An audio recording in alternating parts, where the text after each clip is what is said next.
Morning my dear students. आज मैं आपको क्लास 12 मैथ का लेसन 4.5 डिटरमिनेंट्स का क्वेश्चन नंबर 6 एक्सरसाइज का लेके आया हूं। क्या दिया है? Examining the consistency of the system of the equation. ये दिया हुआ है, हमारा तीन इक्वेशन दिया हुआ है, कंसिस्टेंसी ज्ञात करना है। तो देखिए determinants A naught is equal to 0 रहेगा तो वहां पे हमारा कंसिस्टेंसी रहेगा। ठीक है, कंसिस्टेंसी रहेगा। अगर डिटरमिनेंट्स ए की वैल्यू 0 हो गई तो क्या हो गया? इनकॉन्सिस्टेंसी हो जाएगी।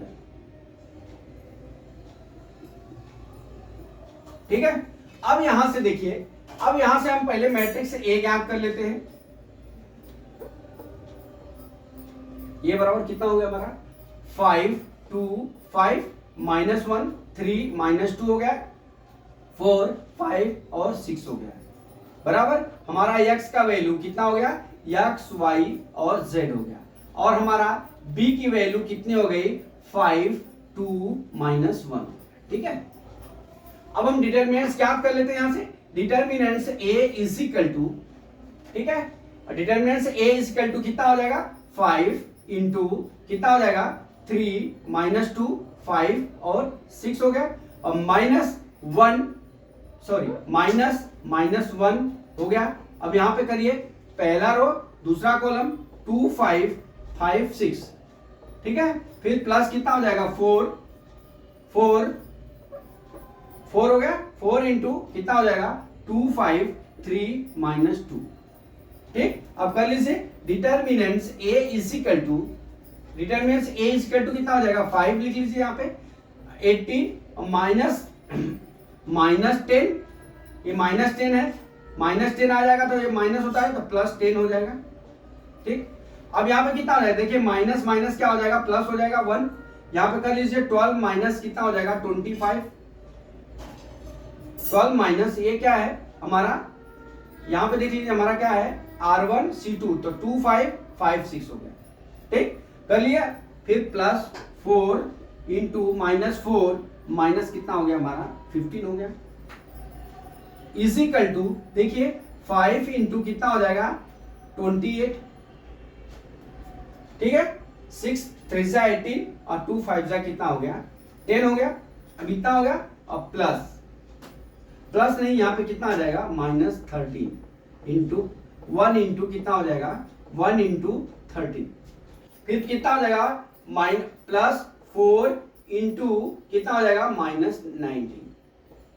ठीक है, कितना हो गया? देखिए कैसे किया हमने, आपको समझा देता हूं। सबसे पहले हमारा डिटरमिनेंट्स ज्ञात करने के लिए 3 इंटू 3 का, तो पहला रो मैंने ले लिया। ठीक है, पहला रो पहला कॉलम हो गया था 3 -2 हो गया, 5 हो गया, 6 हो गया, 5 का मल्टीप्लाई। फिर इसमें क्या किया हमने? 1 लिख लिया यहाँ पे, 1 लिख लिया यहाँ पे। ठीक है, फिर क्या हो गया? दूसरा कॉलम लेंगे तो 2 5 और 5 6 हो गया, ये लिख लिया। फिर उसी तरह से हमारा 3 3 हो जाएगा, तो क्या आ जाएगा? 2 5 3 -2 हो गया, यहाँ पे लिख लिया, और 4 का मल्टीप्लाई हो गया। अब हम क्या करेंगे? देखिए 6 3 से 18 हो गया, 18 लिख लिया, अब -10 होता है तो प्लस हो जाएगा।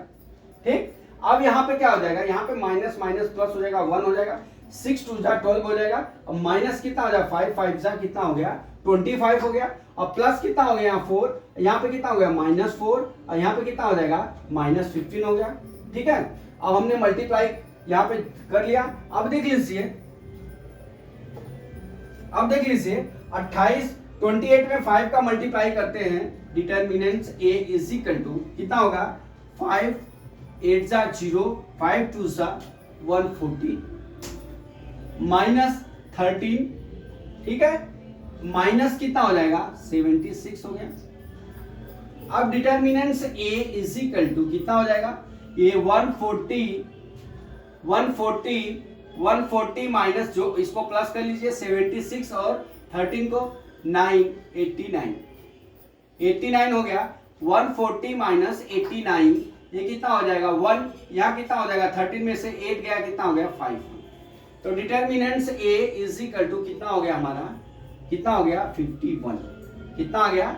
51। तो यहाँ पे determinants a not is equal to 0 हो गया, तो हमारा वैल्यू क्या हो जाएगा? कंसिस्टेंसी क्या हो जाएगा? कंसिस्टेंसी। इसकी वैल्यू क्या हो गई? कंसिस्टेंसी।